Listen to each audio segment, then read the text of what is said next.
Hi, everyone. Hello. Hi, I think we are live now.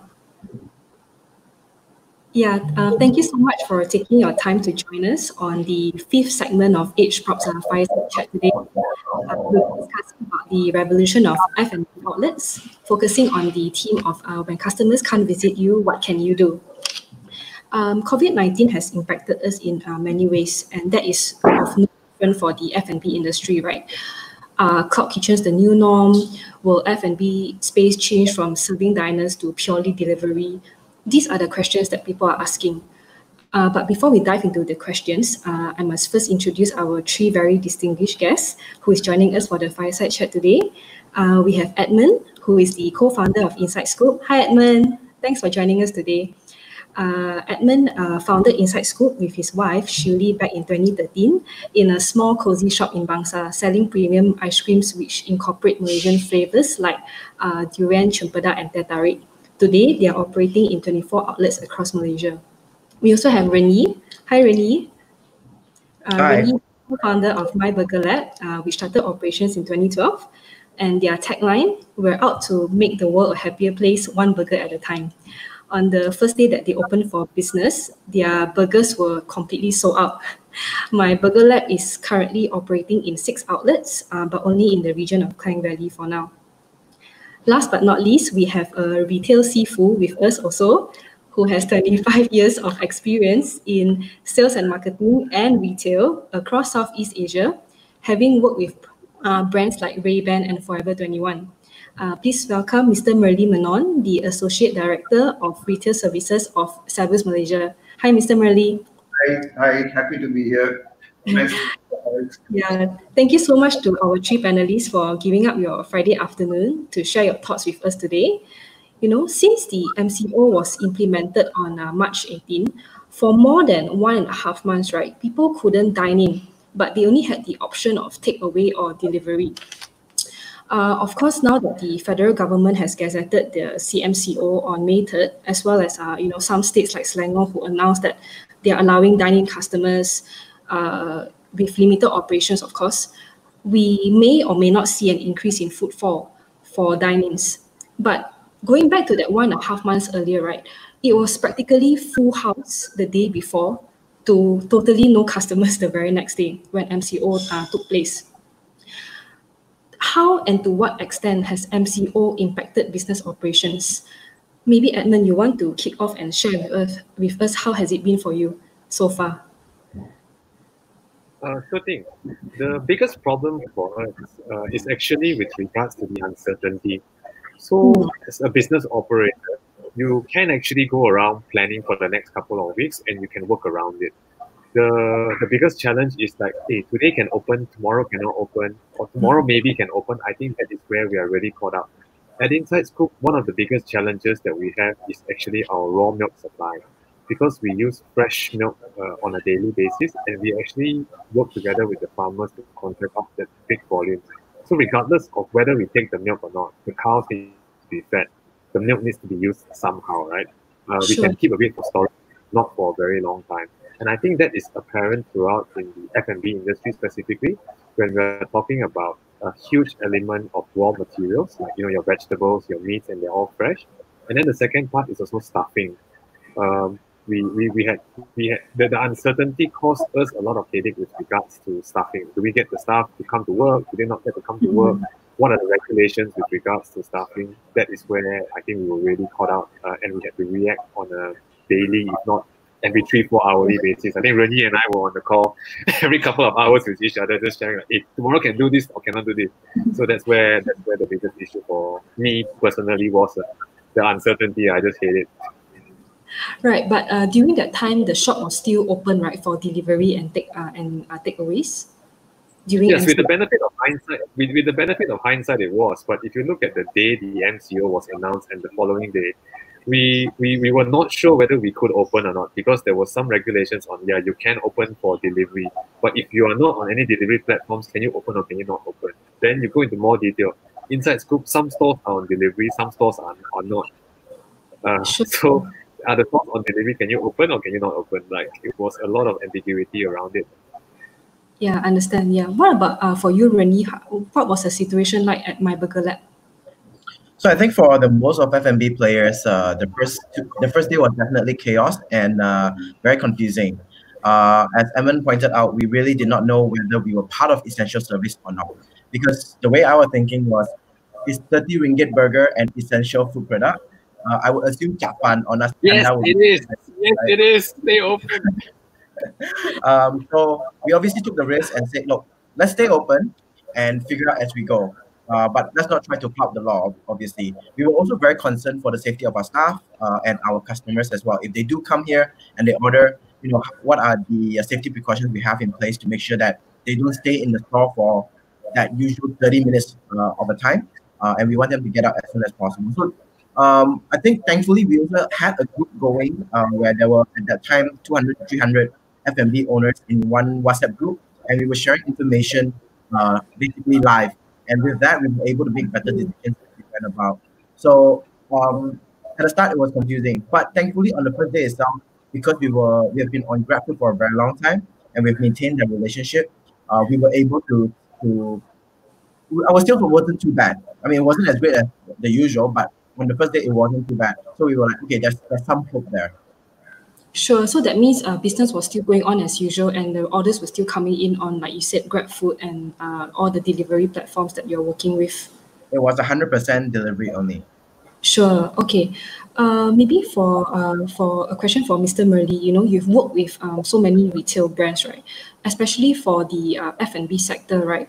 How have you? What are some of the ways you've seen these F&B operators innovate themselves during the MCO period? How have they changed their business strategies? I think first and foremost, like Edmund and Rennie mentioned, the operational issues were the biggest nightmare that suddenly most of the people were facing, and the uncertainty, and the fact that F&B is a perishable business. You cannot. It's not like fashion where the shirt can be, in your warehouse for a long time. So you have to get it out to the consumer and have them consume it. So that's one of the biggest challenges. But just before, in life, I heard, this is not my saying, what I've heard is that never waste a good crisis or a setback. That's the time in life when you can really innovate, you start thinking out of the box. And I think that's what's happened across even here, because a lot of things we get complacent, we are happy with the way things are running, we get used to a certain way, daily customers coming in, online is a certain percentage, that's it. But suddenly you don't have one stream, you need to see how to recover, how to make good, like you're saying, how to make use of your staff, how to make sure that the food doesn't perish, which is where I guess people really got aggressive in terms of reaching out. And social media, again, I think social media is a major platform which has helped. And without social media, I can imagine if today's day we didn't have that, I think this entire delivery thing itself would not have taken off the way it is. But I guess there is still a lot more, I think, in terms of what we can do. Just as an example, if you're talking about innovation, my personal experience, I used to have a certain brand of coffee like 4 times a day. And of course, suddenly I cannot have it because of MCO. If that brand or the operator had reached out to me and said, hey, we haven't seen you, you were here every day 3 times, can we get it to you? Or where can I get it to you? Would have helped. So that proactive thing of reaching out, which means it's a question of correlating your physical customers with your online customers, exchanging that data and to close that loop. I think that's where the whole innovation has to work, because you never know something like that can happen. Or even if nothing happens, it's a way of maximizing your business, because even because of work, I might not be able to go out of office for a couple of days. But if my brand prompts me and says, hey, we haven't seen you, can I send it to you? Why not? I'll be happy to grab that opportunity. So a lot of it, I guess, is tech and using data. Data becomes key in today's world. And to marry the physical brick and mortar data with the online data and how you can maximize would be the way to go forward. Apart from, of course, operational, how the seating, the safety, of course, those are operational issues and assurances that the customers would definitely start looking for in the days to come. Sure. Aside from just delivery or as well as takeaways, right? I've seen like My Burger Lab, you've actually you had this burger kit where people can actually make their own burgers at home. Right, so if let's say they don't go to the shop to buy, they can actually just make it themselves at home. these are some of the innovative ways that business have to adopt, right, in times like this, to reach out to, to be able to sustain. Maybe, Randy, you want to share with us, how did this, what prompted the idea, or, or are there any other innovative ways that you are doing your business now that you want to share with us? All right. I mean, let's talk about the home kit. Obviously, it wasn't something that was super innovative on our side. We basically saw other people doing it, and we said, "Hey, that's a good idea." But on the marketing spin, what we did was we said, "Hey, now your home is a burger lab for a day. Go and experiment. Go and have fun with it. And if you think that making burger was easy, go try it yourself." In fact, we do have some feedback that says that, "Hey, I'll give you guys credit for making the burger as good as it is because it's not that easy making a decent burger." But in terms of innovation, one thing that we were quite proud of, as I mentioned just now, we didn't want customers to be hanging around in our store for like 20, 30 minutes waiting for the burger and ordering the burger. So we developed a website of ours where people can pre-order ahead of time, and then they just come in 30 minutes later, and they can collect their food within the 1-2 minutes window. So their risk of exposure is a lot shorter. So we were actually quite proud of that. We did that within 2 to 3 days after MCO was introduced.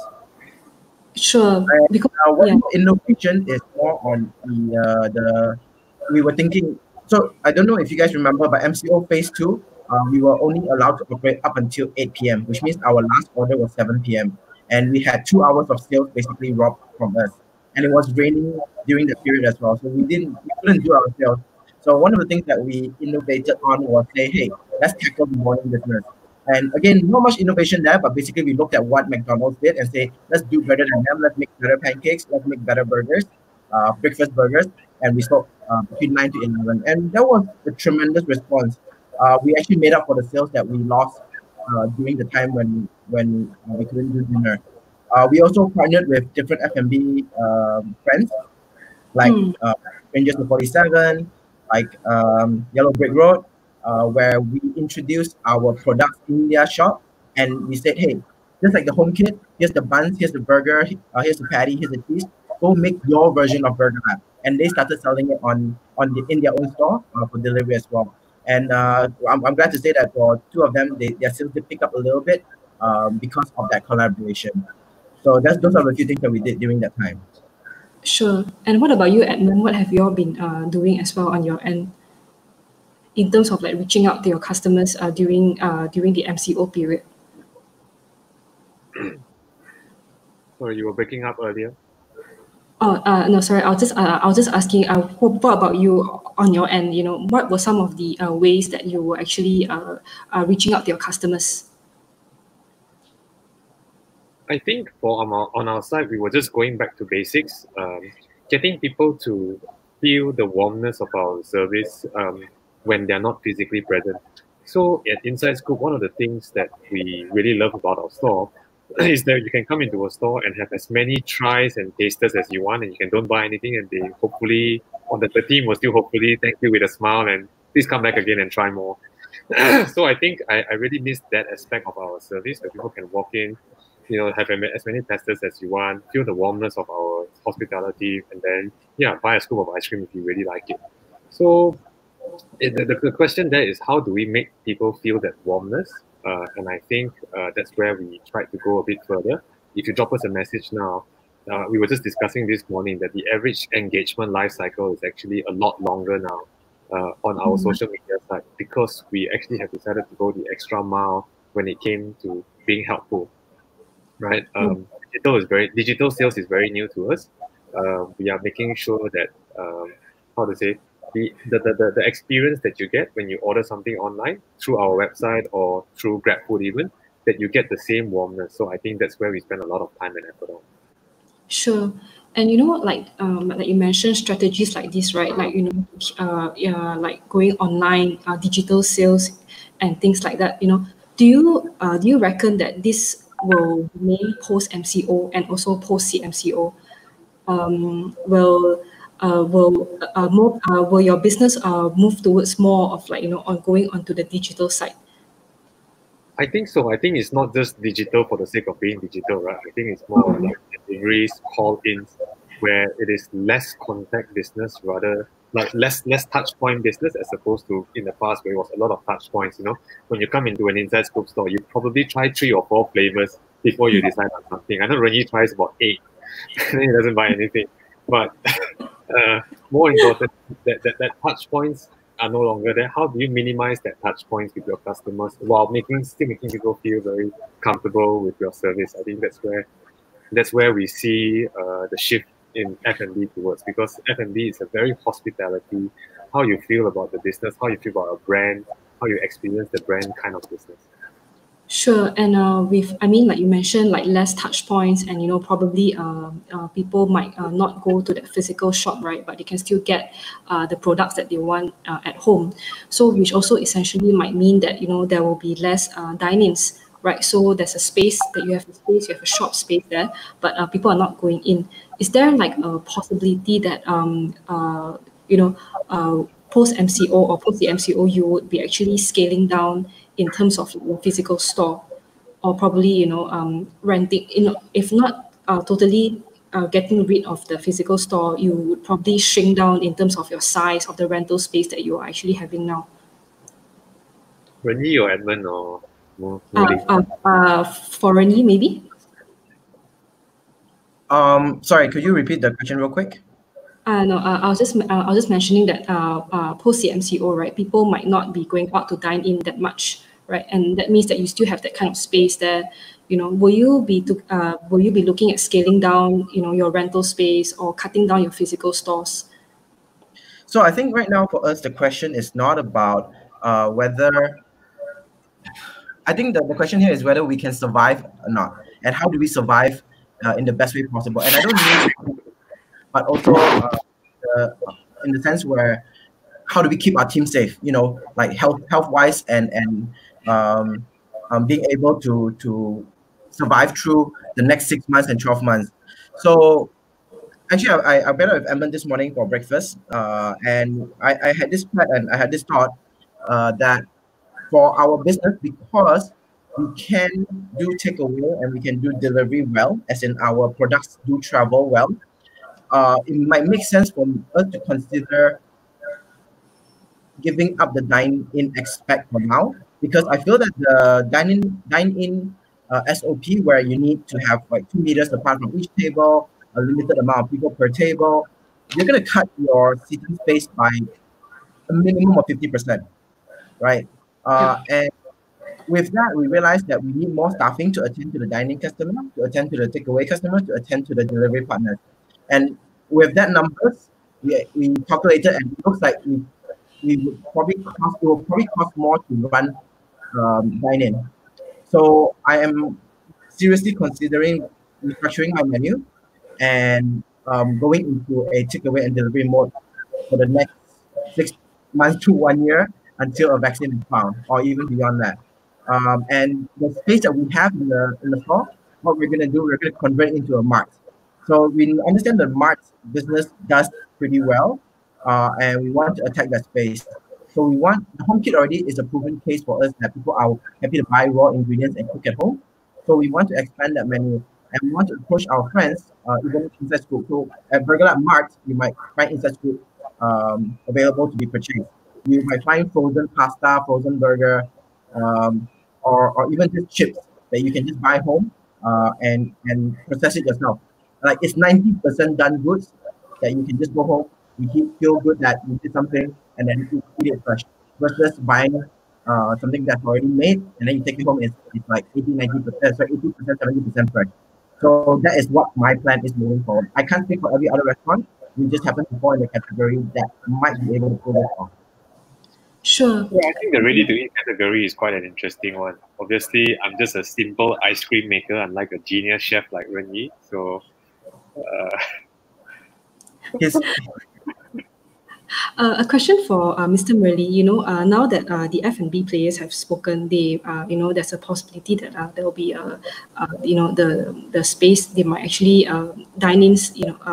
There's a chance that this space might be reduced, and things like that. How will this impact the demand of retail space, even in malls or in shop lots?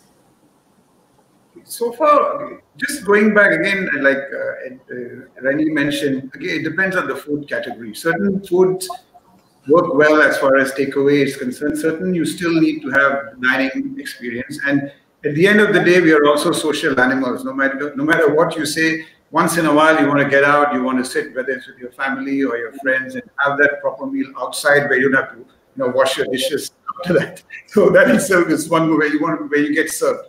So I don't think the dining out concept will die per se.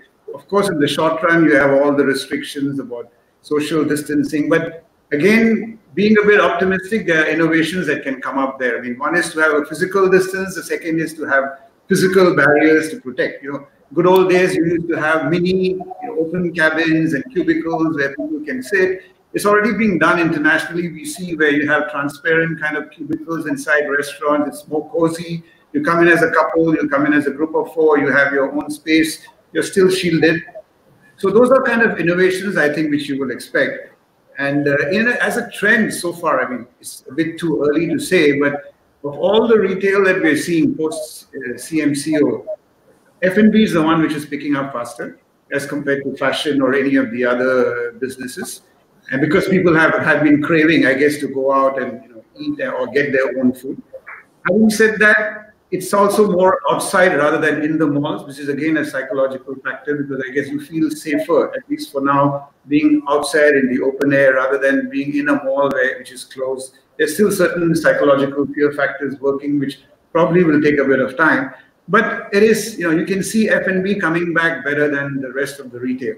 It's all, again, a matter of, how do you innovate as we go along, and how do you also merge? I think at the end of the day, retail is getting the product across to your customer, whether it's a product or a service, and how can you do it? So you have online, you have offline. Traditionally, I've said this in different places, we always look at it as 2 different streams.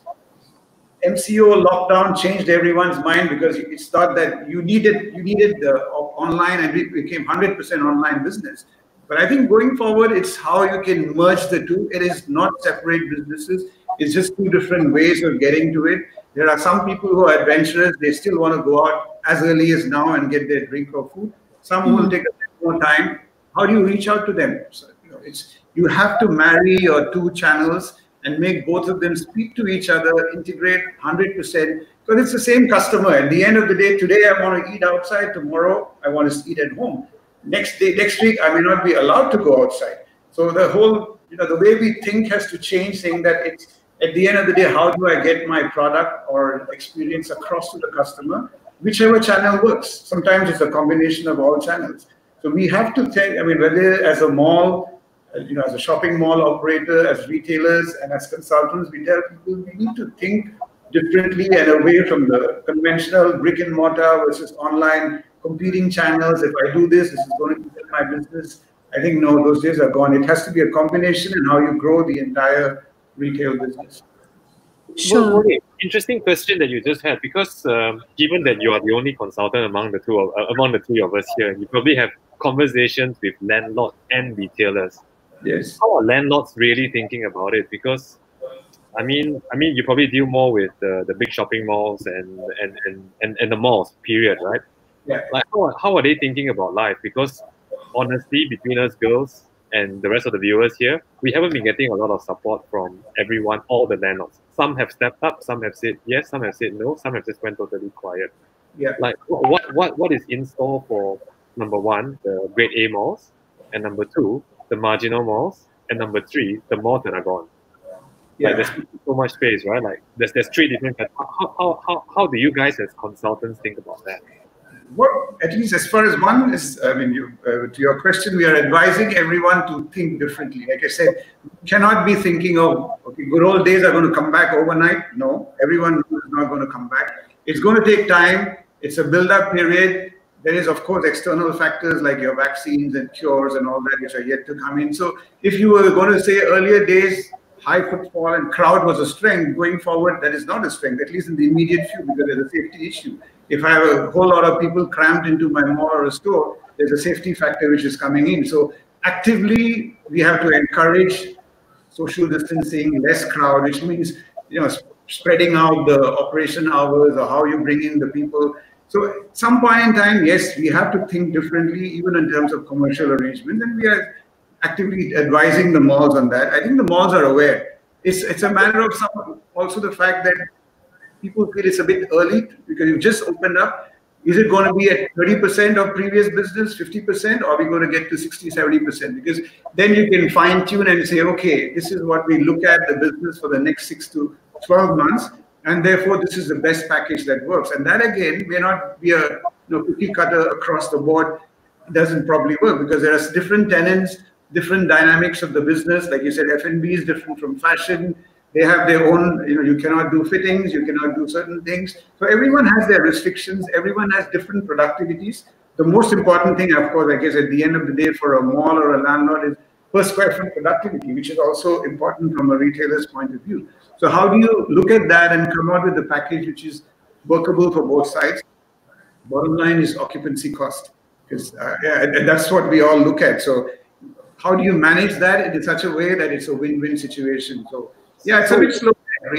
Paraphrasing a bit, right? Paraphrasing what you said a bit. Are you saying that effectively this current cycle of tenancy, they won't do anything, but let's talk about the next cycle when you do the renewal? No, I think that would be a bit, no. It has to be something ongoing along the way. Right. Yeah, there will be stuff which is happening, and I think it is already happening. But yeah, like during MCO, it was easy to, some could announce across the board, this is what we're giving. But post MCO, I guess the biggest challenge is the uncertainty. Yeah.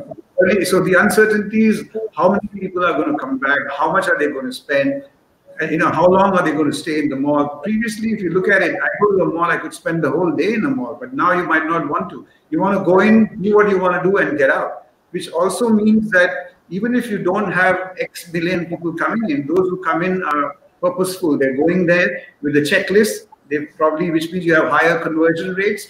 They go in, they buy their stuff, they pick up what they want to eat, or they eat and they get out. So that way it's better because you might have conversion rates which are higher. Per footfall, the transaction values would be higher. So these are things, I guess, which needs to be looked at and analyzed. And then, so the conversation has to go on. It cannot be, you cannot stop at this point or say, I will talk about it 1 year later. It's now is the time to talk, monitor closely, engage with each other. Yeah, it's the same thing with the customer. Like I said, those days are gone where you could, wait for the next time he comes in. Even in shopping, it's the same thing. They come in, they shop and they go, but you still want to be in touch with your customers so that you can bring them back again and check whether they were happy.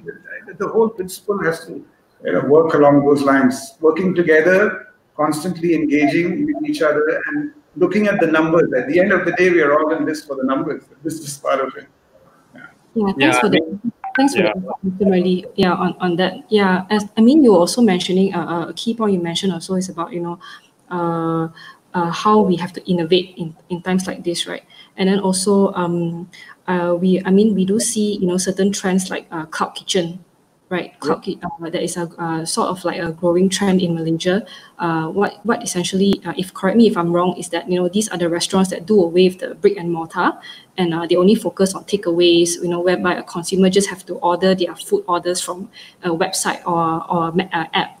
Do you think this is something that the F&B players will actually look at times like this? And also, if they are, then what kind of space are these operators looking out for? Me first? Okay. Yeah. Okay. So I think from a business model perspective, because simple fact that you cut down on a lot of costs, waiting staff and space and everything. Of course, the cloud kitchen concept is definitely economically a more viable option from a cost perspective. But then I would just take a few steps backward, and again going back to what I said, repeating is that maybe it's not either or, maybe it's a combination of two, which means if I'm a retailer, if before I was saying I need to open 50 doors, I might say, okay, I open 10 to 15 key doors and the rest I reach out through cloud kitchen, because I need to be in that cluster at a low cost operation where I'm sharing a whole lot of the overheads with the others, and I just get the delivery out because I know that business there does not justify the fixed overheads of a full-fledged restaurant, seating and staff and everything. So again, it's back to combination of models. Definitely as a business model, cloud kitchens work. It will work because economics, pure numbers, it'll work. It's a question of how do you manage your full-fledged freestanding versus that. At the end of it, it's actually a food court. I mean, technically speaking, it's a food court which gives you delivery. This food court is what? You have 10, 15 or whatever number of operators. You go there and eat. Sometimes you go there and take away. Here what you're saying is you're putting it on an app, you're making it part of a virtual service and reaching out using the whatever delivery service or the app that you're working with, you reach out to a much wider network of customers. So you have a combination of both. So you could have that hybrid option, or you could have purely takeaway. So it's going forward, like I said, we need to think differently, not A or B, but it's a combination of A and B which gives you the best possible results. Sure. Probably for for the F&B operators like Renee, do you is there any have you ever considered going on these cloud kitchen platforms for your business? So we've been in discussion with a few cloud kitchen operators since last year, and we do believe that it is a viable business model. However, as Molly mentioned, it is not a black and white situation where you flip a switch, whether you go all cloud kitchen or you do dine-in brick and mortar style. One of the selling point last year when they said, hey, why don't you join a cloud kitchen, is that test the market. If the market is good, then choose a brick and mortar area and then you open up there. I think the viewpoint definitely have changed since COVID. However, I feel that there is a future for that. But having spoken to so many people, I think there is a lot of uncertainty in how to properly manage a cloud kitchen so that everyone benefits from it. Everyone has a different idea on how to go about doing so. For example, I just said that I myself, as Burger Lab, we do plan to just close dine-in and just do takeaway and delivery. Technically, we are sort of a cloud kitchen of our own, right? It's just converting a brick and mortar into that version. There is also a version where, as Molly mentioned, is a hawker stall version where you have 5-10 brands all crammed to one space. But the question is, who's managing the space? And one of the questions that I asked when discussing with one of these cloud kitchen operators is that if I maintain a good health, a good safety and hygiene environment, what if my next door owner or next door partner don't? Right? I have rats or cockroaches running around, because as a brick and mortar store, we already have that problem. We maintain a pretty high standard of cleanliness ourselves, but we still see cockroaches coming in from outside. And when we check, it could be our neighbors that might not be maintaining a certain level of hygiene that we expect, and much less in the same confined space. And I have friends who have had fouls in pocket spaces. They fight every other day. They fight for chiller spaces. They fight over, hey, who didn't wash this, who washed that. So a lot of these are unanswered. But I also know a lot of F&B retailers are very excited for the idea of cloud kitchen, and a lot of them are jumping into it might not be thinking, too far ahead. What are the implications? So what we plan to do is to hold back a little bit, let them make their mistakes, learn from it, and then maybe jump in a little bit later. But that being said, I have basically signed a contract with Grab. They do have their own Grab kitchen. That's one partnership that I trust because I've worked with them for a while. I'm not saying that it will not fail, but we understand each other enough and what expectations we have of each other to be able to go into that. So I'm looking forward to that. That's going to happen around July, August. But I think it is the future whereby you will see more of this.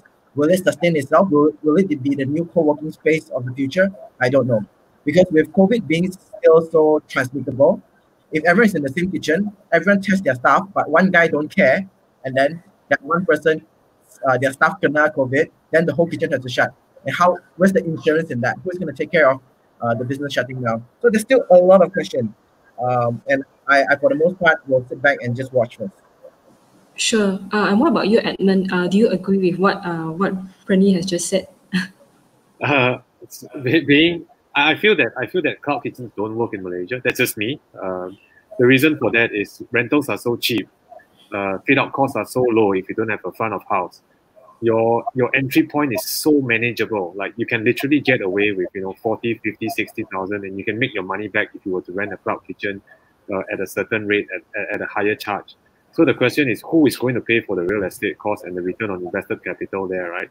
Is it the guys? So is it the delivery guys, for example? Is it the platform guys? If those guys are willing to come in and play, and say, hey, look, I'm going to subsidize X and Y, then I think there's a business model. But from what I've known and I've heard so far, they're looking at it as two separate businesses. Number one, I'm a cloud kitchen provider, and number two, I am a food delivery provider. So I'm looking at both from a return standpoint independently, and I'm not going to use any form of subsidy for each other. And even if I do, it's going to be very limited. So it has to stand on its own feet. In that scenario, my concerns with regards to what Wenyi says come into play totally. If I have to spend 60, 70, 80,000 on just a fit out of a kitchen and make money back in 6 months or 5 months, I'm better off in that scenario rather than worrying about, the guy in this cloud kitchen, I wash my hands and I wear a hairnet when I come in. The guy who has a lower hygiene standard doesn't even wash his hands after he goes to the toilet. This cloud kitchen closes down because there's salmonella or something. We are all in it together. So I find that a bit hard to accept at this juncture, especially given where rents and cap rates are for Malaysian real estate. Sure. For a question for Mr. Murli, in terms of coming back to the topic of cloud kitchen, right? If let's just say that cloud kitchen is something that, of course, is let's say it's a growing trend, right? What does this mean in terms of food pricing? Does it mean will consumers be able to obtain certain cost savings because these restaurants are they don't have to rent big spaces of restaurants to actually host their dine-ins, right? So do you think that this will actually lower the cost of the products and subsequently these savings being passed to the consumers? Not necessarily, again, because if you're a branded operator, whether the likes of whether it's Burger Lab or Inside Scoop or any other restaurant, you have your structure of cost which is already in place, whether it's food cost and other marketing costs and stuff that you do. And at the end of the day, also, like you said, as Edmund rightly mentioned, at this point in time, we don't even know what is, you cannot, maybe it's an occupancy and operational cost of this concept. Whether is it going to be cheaper than being in a mall or cheaper than being on your own as a independent shop lot? We don't know where it's going to be. So, and also as a consumer, if I'm buying my Burger Lab burger whether it's from X shop or a Y location, if there's a price difference, I might wonder why. Is one place overcharging me or is the other one substandard? So you sort of expect certain kind of parity. But of course, maybe for the smaller individual, unbranded, so-called, when you say hawkers or mom and pop, for them they might be able to either adjust or make a better margin compared to what they're doing. So, but I don't think it's significantly going to lower in terms of food costs from that point of view, because again, you still have to maintain your certain standards, and you don't know how much even that is going to cost. And also, as far as whether there's a food quality or the brand image or whatever is concerned. So maybe not much of a difference from that point of view. It's all a distribution game. At the end of the day, I think the cloud kitchen, the way it is working, is more a distribution game. So it has to be evaluated from a distribution point of view, pros and cons. If I go there and I open, I get X amount of business. Whereas if I ride this vehicle, I'm able to do it. But of course, together with whatever risks, which very rightly from an operational point of view, those risks are mitigated or taken care of, then I go in. If not, I'm happy doing, my restaurant or my outlet with the normal delivery business. So it has to be that kind of evaluation going forward, everything. Sure. I think it does reduce the cost of entry. I think that's the biggest advantage of the cloud kitchen, i.e., if I want to do a proof of concept, I can go in there, test it out, and if it works, I do my own thing. I think that is the biggest advantage of the cloud kitchen. But the fact of the matter is that via cloud kitchens, you are paying away a huge chunk of money to delivery charges, your last mile delivery. And during the CMCO, a few of the food operators that we are quite close to, our delivery charges, right, and commissions have far exceeded our rentals. Far exceeded our rentals, right?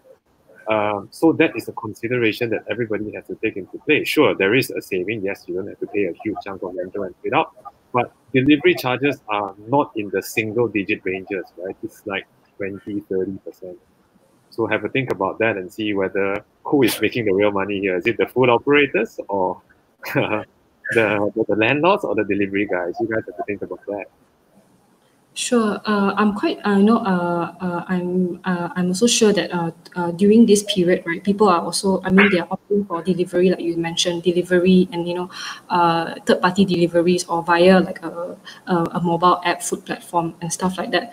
Do you think this will be, I mean, this strategy that, I mean, not strategy, this way of doing business will be carried on post CMCO, or will you all have to come up with something, to some other ways to manage your business? Because like you mentioned, these are costs, right? They take up so much of your cost, and even it's even more than, like you mentioned, like your rental and things like that.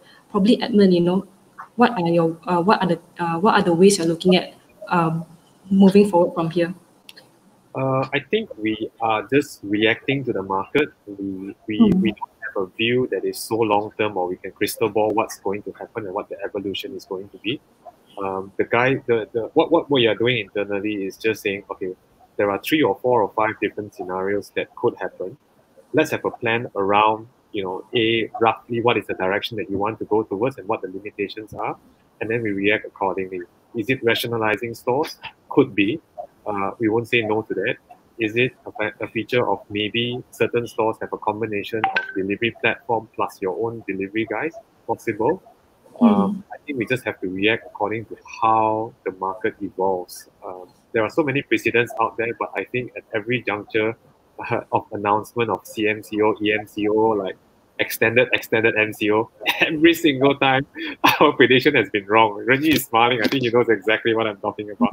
We've got it wrong every single time we were guessing, and it's even like tomorrow, like announced already, right? Tomorrow is going to happen. We guess what's going to happen tonight. Tomorrow we still get it wrong. People don't want to guess already. We just react accordingly. Take that couple of days to go and react accordingly. I think that's what we're looking at now. But plan on a few scenarios. Sure. And also, I guess like moving forward, I mean, we need to, I think F&B operators will probably have to take extra steps to actually restore confidence in consumers, right? In terms of like, they have to consumers have to feel safe, when they are, ordering the food, or, in terms of like hygiene, food safety and SOPs, right? Probably you want to take this on, Randy. What are some of the ways you are actually thinking of doing to actually restore confidence in consumers again? I think to restore confidence, it's not a one man's task. It is the whole industry as a whole. We should adhere to a SOP and a guideline that is given, and to show that in the next 14, 28 days, that there is no spike. I think that is where it's most important. But we can only do so much. At the end of the day, I feel that while a lot of businesses have opened up, not everyone follows the SOP. In fact, some seems like they're blatantly flaunting the rules. But I think I understand why they do it. I mean, they are desperate. They have been closed for a very long time. They need money. I get it.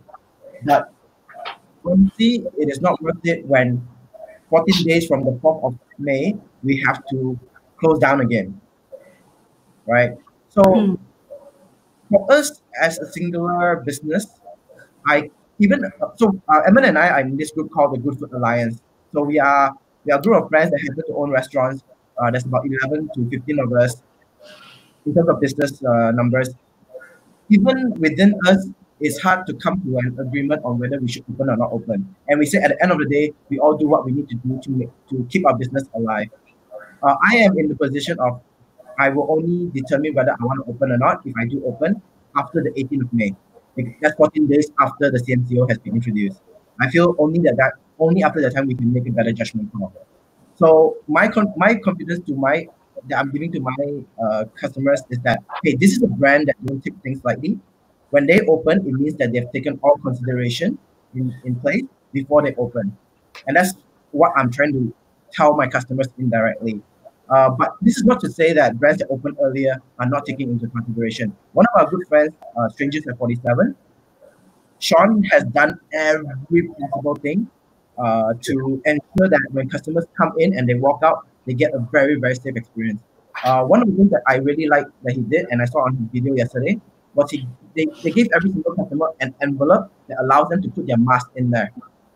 Because right now, one of the issue in restaurants is when people get into the restaurant, they take off their mask and they put it everywhere, right? And that's a possible point of contamination. So you need more vendors like Sean who really goes the extra mile and think of every single detail. They even have a pen that is sanitized pen, and when you take the pen and you write your name and your contact number and you put it in the used pen, and then they'll sanitize it again and then recycle it to the used pen. This gives me confidence. I've been to 2 restaurants so far that allows dine-in, and they will always have a general pen. And to me, that really, makes me feel a little bit uneasy. So I think each of us in the business have a duty to go the extra mile to provide that sense of safety. But apart from that, the consumer has a duty as well. Because when I was dining in those restaurants, I also realized that it wasn't so much the stores that was making me feel uneasy. I know that the stores are trying. It's the other customers around me that makes me feel uneasy. Those without masks, laughing out loud. Again, I don't think there's any wrong to that. But again, in my head, I'm like, oh my God, there's potential virus in the air. So we all have to do this as Malaysians, not just on the retailer side, not just on the consumer side, but together we need to be wary. We need to continue washing our hands. We need to continue wearing our mask, and all the safety precautions that has been provided, and all the good practices we have developed over the last five weeks. I think that's really interesting, and also responding to what Selva mentioned, like, what is an SOP, right? The SOP is continuously evolving. It shouldn't be called a standard operating procedure. It should be called an evolving operating procedure. What it is today may not be what it is next week. We may find a better way to do things. The only thing that has stayed constant is washing your hands. Even with the thing of face masks, we went from not wearing face masks to wearing face masks to not wearing face masks to back to wearing face masks again. So I think I don't think it's anyone's fault. It's just that it's public opinion. It's the tide that you're swimming against. Yeah. Sure. We have some questions from our audience as we're speaking. One of the questions that came in is that recently in the news we've seen many hotels closing their doors, right? A lot of them are just shutting down because they just cannot keep up with the current situation. Will this also be the case for F&B outlets? Maybe Mr. Murli, you want to take this on? I think it's a bit different because hotels, to a large extent, or a big chunk of their business is from travelers, whether it's business travelers or holiday travelers. So that's something which is affected immediately, and you see that significant impact coming in straight away. So till they figure out how do you convert those rooms, bring up the occupancy level, which again, it's a way of innovation. You can think of using that space for other purposes. You can have staycations have been popular, right? People still do it, but it's still a small percentage of people who do it. Why does it have to be 100% reliant on travel and tour and business travel? There are other ways to look at how you can maximize and generate revenue. So those things, I guess, would come. But in the case of F&B, not as drastic, but definitely it's a matter of, at the end of the day, I think it all boils down to what's going to be the new business that I'm going to get from a location. What is the occupancy cost and the other running costs? Can I survive? If you cannot, you might as well. Anyway, you're going to get a lower level of business, whether you do, if you do only online or you stick to a certain locations, but at least you are able to stay afloat because you're making money. Everyone is here to make money. You're not here to make losses. So maybe not that big a drastic thing, but yeah, you can see shakeouts, especially, at the small, medium level where suddenly your business is wiped out by 60% and your costs are still there. How are you going to survive?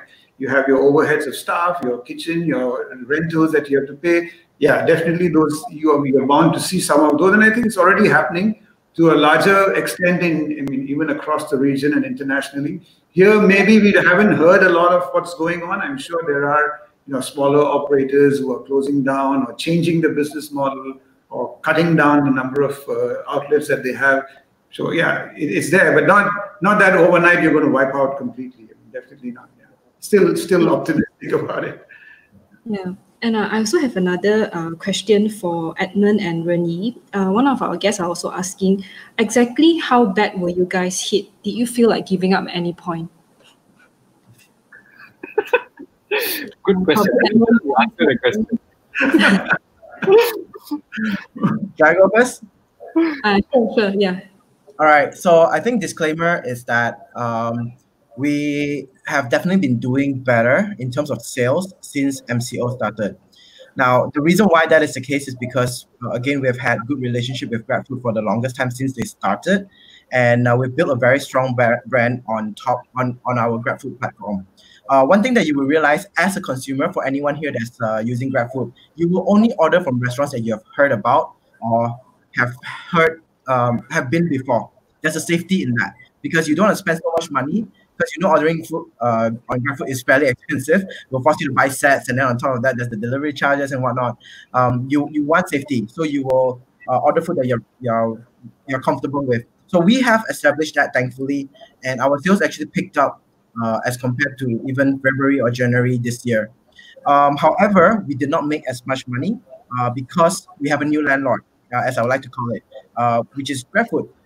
We are a business designed for walk-in orders. We make most of our margins from customers walking into our store and then having a good dining experience where we take all our money, right? We take all the profit.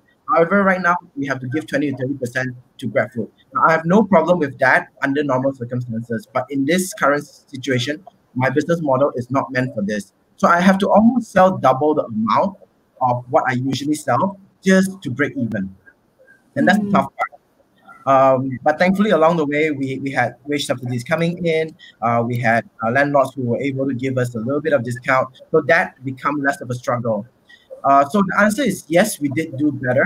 But that's only in terms of sales. We did not do better in terms of profitability. And we don't care about profitability. Right now, all we wanted to do is if I can break even, I'm happy. If I can pay my team salary without having any reduction in salary, because I don't want them to suffer. Right? I want them to feel that they are able to still continue to support their family, they themselves. I want that to still be the case. So yeah, to answer your question, we did better. However, it's a lot of effort for very little return. So the good news is also you're not going to give up anytime soon, right? I think giving up is definitely not an option. It's definitely not an option. I think we entrepreneurs is you do until you die. You do until you die, or you have no choice. And I actually, when we talked about business closing down, one of my more personal friend who runs this event space called Whoop Whoop in Subang Sunway, he had no choice but to close the curtains, right? Him being an event space itself, I think he also foresaw that in the future it's going to be very difficult to generate revenue. Although he has a big, massive, beautiful space, and that was not disappointing. That was actually very depressing to see. Right, that someone who cares about his customers, that is doing a good job, has to close the doors. And you're right, there are a lot of people that have closed down without making an announcement.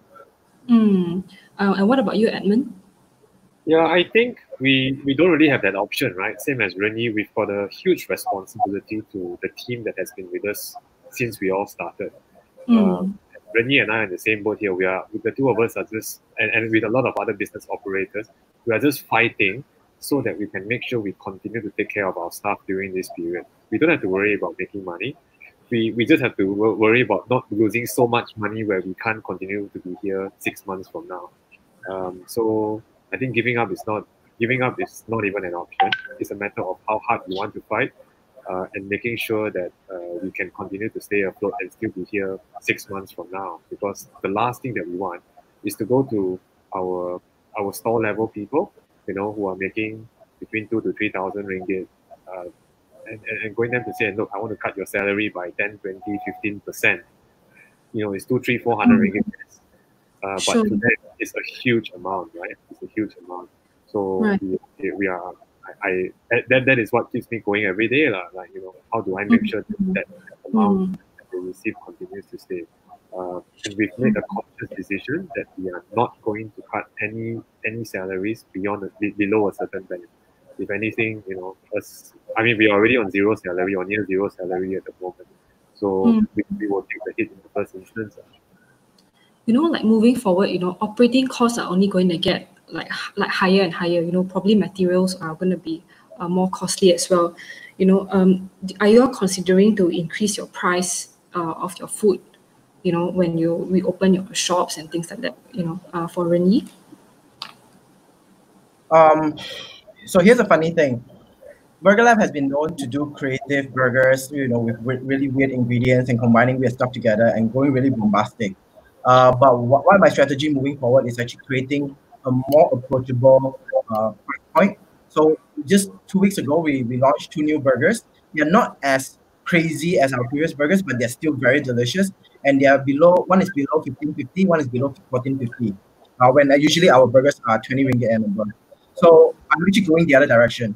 One of the things I learned a long time ago in this article that I read about this brand in America called Five Guys was that during one of the crises that they went through, one of their philosophy was to never cut down on quality, especially during a crisis.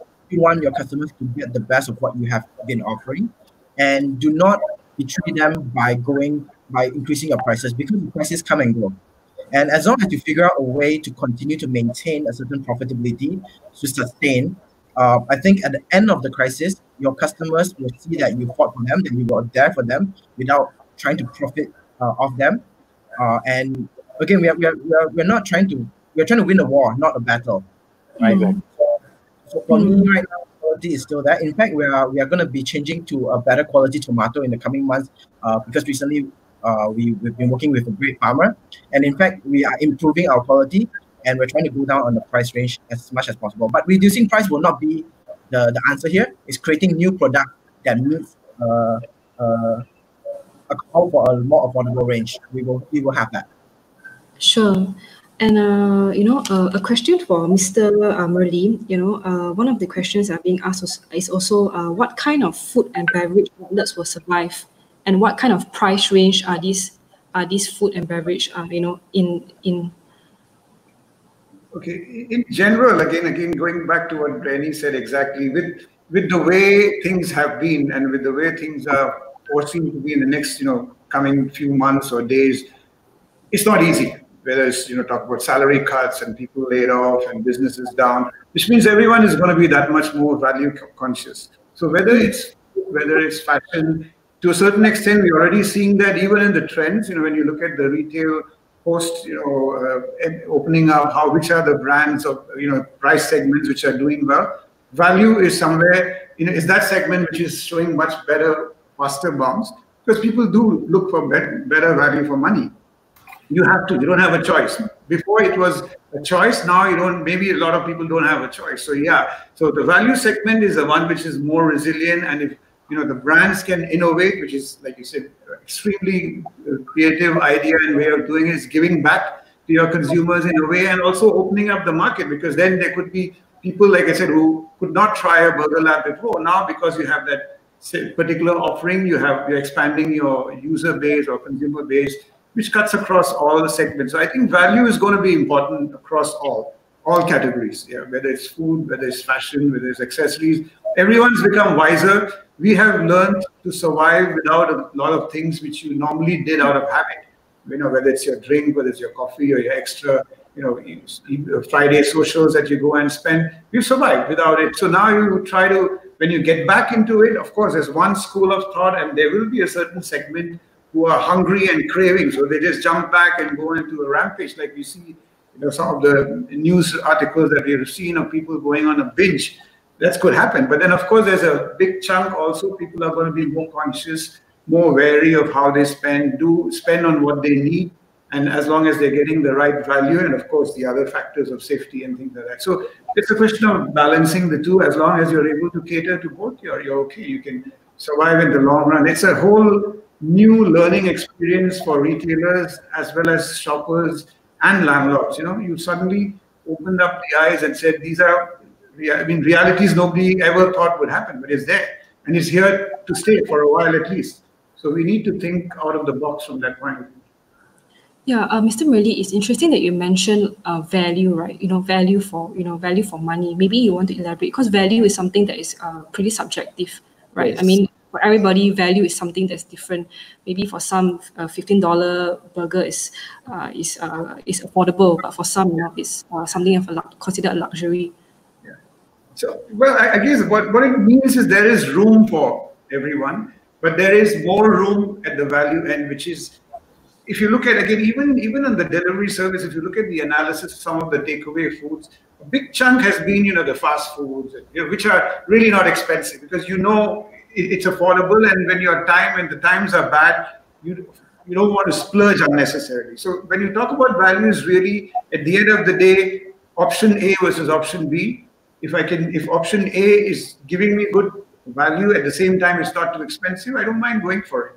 And I splurge once in a while. If I'm still that particular demographic who wants to really indulge, I can still do that once in a while instead of having it every day. So again, it's not that one is going to replace completely and the other one gets extinct. No, it's just a ratio shift from one to the other, from balancing your daily act in a week. If I was going to have salmon maybe 4 times a week before, maybe I can look for other options, where I still get the same amount of protein, but it's at a much better price. So these are ways people also have started thinking the do-it-yourself kits.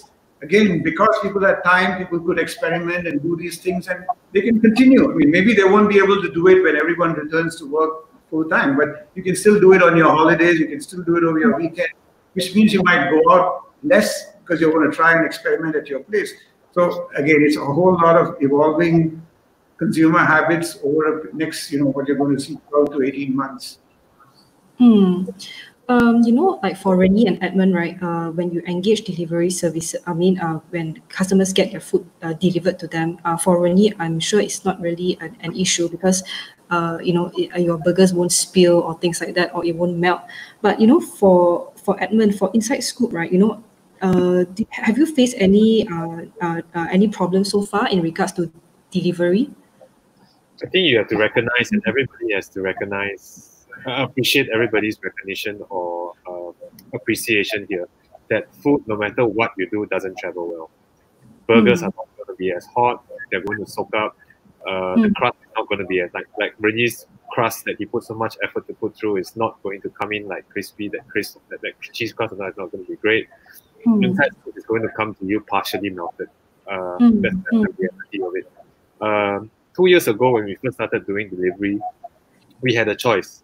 We were looking at 3 things. One is a styrofoam box, one is dry ice, and one is our current cooler bag.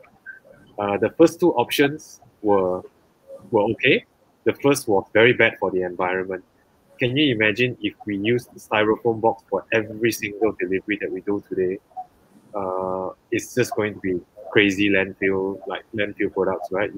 Like the next video that you see of the turtle, the straw through the nose, it will be like a styrofoam box on his head, right? That will be the next. Inside Scoop written on top. That will be the next thing, right? That will be Inside Scoop all over it. So I don't want to be responsible for that. The second thing is dry ice. Everyone says dry ice is a great solution. Dry ice is first of all expensive, and it's also very bad for the environment because if you don't use it, you lose it. And the amount of electricity that goes into it is crazy. So we've decided to go ahead with our cooler bags. So not optimal, not ideal. So it's not that we want to upsell people to buy 2 pints. It's just that 2 pints in the cooler bag works better than 1 pint in the cooler bag. I swear.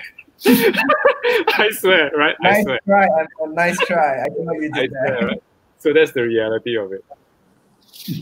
Yeah, so we do have some issues with that. That's why until now you still are not able to get our waffles delivered to you. When he complains about it, about his burgers not being good, like one of our good friends Hong, he does amazing steaks in store, and he whinges about how when the steak arrives there is overcooked. Guys are saying the latte art is all wasted. So that's the reality of it.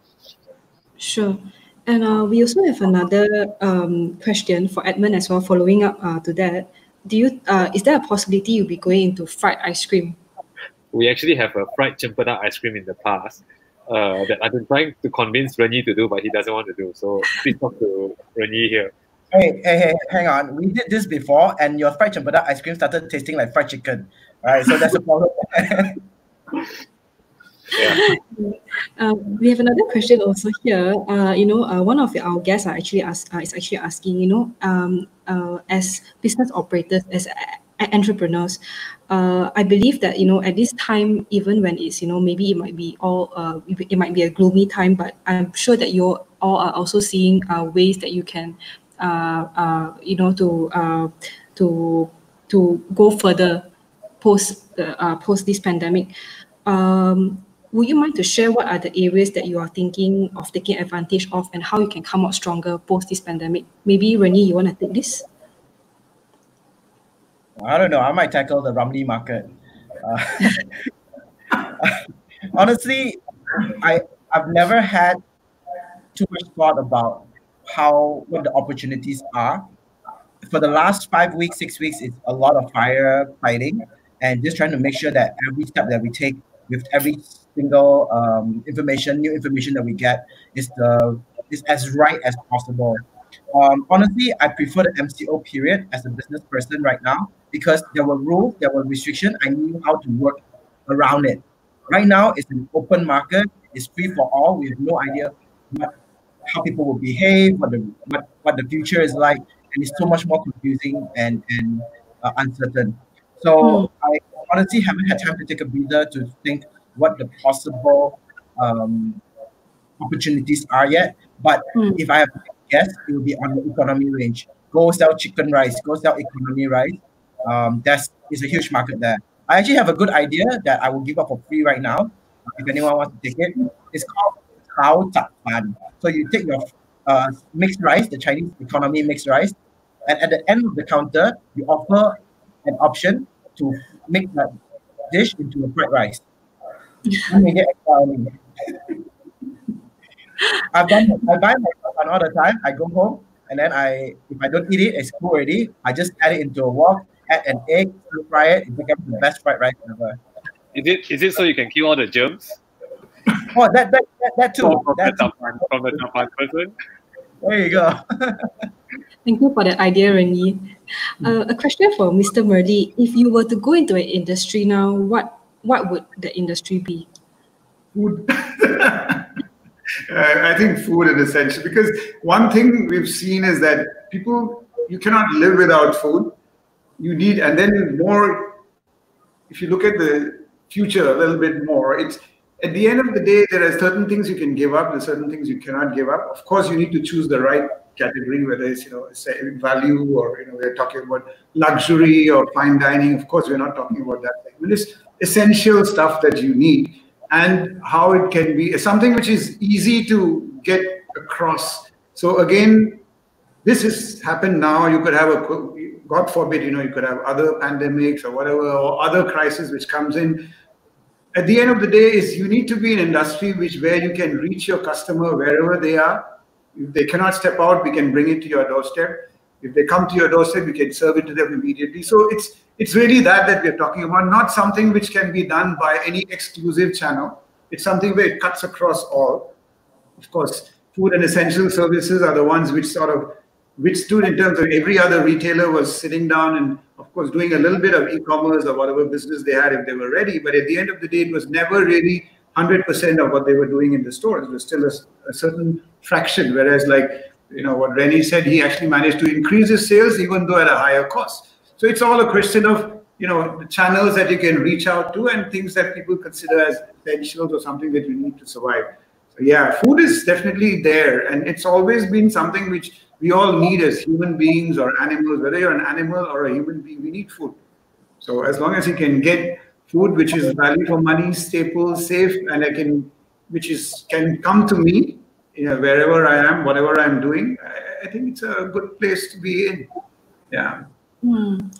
And a question for Edmund, right? One of our guests is actually asking, are there any new quality standards or benchmarks for safety, since it is like a new norm for food to be delivered? Not really. From what I know, ISO and FSSC are already really, really high standards that if we adhere to, it'll be great already. And I think the take-up rate of those two standards, or even the lower ones like ISO and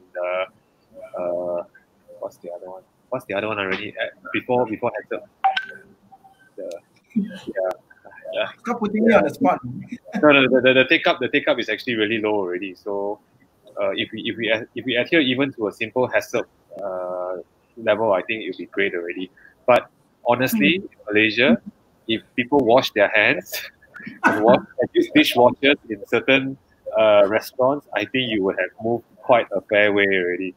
Some restaurants that I've seen are still using a makcik washing plates by the roadside. I think let's start with restaurants that are going. Again, it's an economic decision. I'm not criticizing. I'm not laughing at anyone about it. But if you can adhere to simple common sense standards, even before we go into HACCP and ISO, that would be a really great help already. Can I add on to this topic? So, in that sense, when we talk about safety and hygiene, one that was brought up to me in our chat group, one of our chat group, is that home cook, right? There's a lot of home bakers, home cook that have sprouted out over this MCO period, and who is regulating them? I know this is a sensitive subject, and I'm not trying to attack them as well. But when we are buying from home cooks, you really do not know what their hygiene standard is at home as well. And these are things that I think moving forward, it has to be questioned, it has to be spoken about, and education has to be provided to these people so that everyone can dine safely. Because we do live in a post-COVID world where, if not for COVID, there might be another virus, somewhere around the horizon. So as more and more people are cooking from home and making businesses out of their home, how can we ensure that at least everyone should go for a kesihatan class to know what the basic hygiene standard? I think these are the new conversation that should be had. Restaurants, for one, yes, while I agree with Edmund that a lot of all these smaller restaurants need to up their standard a little bit. But for most part, the restaurant do fulfill like 80-90% of the given regulation because we do need it to get our license. However, not all home cooks do. And the reason why I'm saying this is because I've been shared some photos of some home cooks and their working environment, and you go like, yeah, I'm not too sure if I want to eat from there, right? Yeah, that's an interesting one, right? Sorry? That's an interesting one. In Australia, I remember that you can't actually supply food from your home for sale. If I'm not mistaken, you actually have to like rent a commercial kitchen or something, and you have to go to like certain standards and courses before you can actually open up like even a home baker website. I mean, if you think about it, cooking a meal for 3 or 4 person at home, your kitchen is already a mess. No one wants to clean all the pots and pan. Much less you're baking for 50 to 100 people. You're gonna have mess everywhere, right? And how do you make sure that the hygiene and the safety standard is practiced? I think that's the biggest question moving forward. The only confidence there is that at least you know that the person who's cooking the meals at home is also eating the food lah. It's just like how bad a pilot it is. Hopefully. No matter how bad a pilot he is, he's still on the plane with you lah. Okay, maybe just to wrap up our session, right? What is the one lesson that you've learned the most from this pandemic, and probably we all can just take turns to share. Maybe you want to maybe Edmund, you want to start off? For us, it's largely about being flexible. Being flexible to respond to things. Don't get too caught up in the thick of things, and then don't take it too personally. Unfortunately, Rennie and I share a lot of notes with each other, and we take turns being down. It's quite a tough one, but the wind will come and it will blow over. That's that. Probably for you, Rennie. I'd like to take the opportunity to answer a question from Kai Sing. She said that I mentioned about the importance of branding and brand familiarity. What are the takeaways from this crisis, and what will be the way forward? So the way I see it is, the earliest date to start was yesterday, right? And for us, for the longest time, we've built that transparency and that trust in the brand by constantly being open to criticism, by constantly being open to suggestions. And if you want to say, hey, how come my brand is not as trusted as your brand, then I think the question has to be, what have you done in the last, not few months, but the last 1 year, 5 years, 10 years, that allow people to continue to trust your brand moving forward?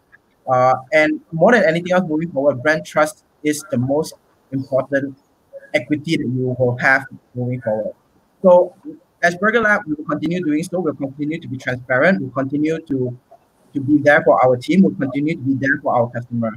And in fact, my brand name is called My Burger Lab. And the idea is everyone that says my burger lab is yours. And with that, I hope that we do justice to everyone that has entrusted us to run the business honestly and with good integrity. And for Mr. Murli, you want to wrap up and also maybe your advice for the F&B operators out there? I think people who operate the business, they know much better than anyone else, believe me. So they see the problems, they innovate every day as they are there in the thick of things. What we can just say is what we observe, in general, looking at from a helicopter view, looking at businesses, landlords, different kinds of retail. One thing is pretty much which has come out is that you had this old saying that if something ain't broken, there's no need to fix it. But I think those days are gone. We really need to look at how we do things today and just constantly question that and say, are these going to be relevant next day, next week, next month, or a few months from now? Because things are changing fast. It's opened up our eyes to kind of pandemics and crises that can happen. How do we learn and make sure we are better prepared? So there's no point saying business is good, we are happy, leave things as they are. No. How can you disrupt it? How can you do it better? How can you be better prepared for any kind of situation that comes along? Number two, and most important, which like Rennie and Edmund mentioned, there's been a lot of collaboration which has happened because of the crisis. So retailers collaborating, F&B guys collaborating, exchanging notes. We have this sort of closing, the tendency to close out. You don't want to share information. You don't want to exchange notes because you feel that, no, at the end of the day, everyone is in this together, whether you're an F&B retailer, fashion retailer, all retailers and retailers with landlords, which means the way we work going forward has to be all collaborative, partnership-based. You cannot, as a tenant, go to the landlord and say, I need a rebate because my business is down, but I don't want to share my figures. It doesn't work. Likewise, it's also from the landlord side. They cannot say, oh, sorry, this is it, that you take it or leave it. At the end of the day, if the retailer cannot survive, he's going to close. In a situation where the market is down, are you going to be able to fill it up at the same rate? Is it going to be high? Is that all those kind of questions we need to understand? So it's better to work with who we have, work as partners, work in a collaborative way so that it's win-win for everyone. And at the end, in the long run, whether it's this crisis or another crisis, we're able to overcome it better. And of course, the last one is my favorite topic, is this online versus offline. Traditionally, I think we still have the tendency to look at it differently, as it is not. It is at the end of the day, whether you talk about Omni or whatever, it's the same. It's at the end of the day, your king, the person you're trying to satisfy, your customer. How do you reach out to that customer, whether it's online, to cloud, to offline, brick and mortar, come and take what you want, all different options.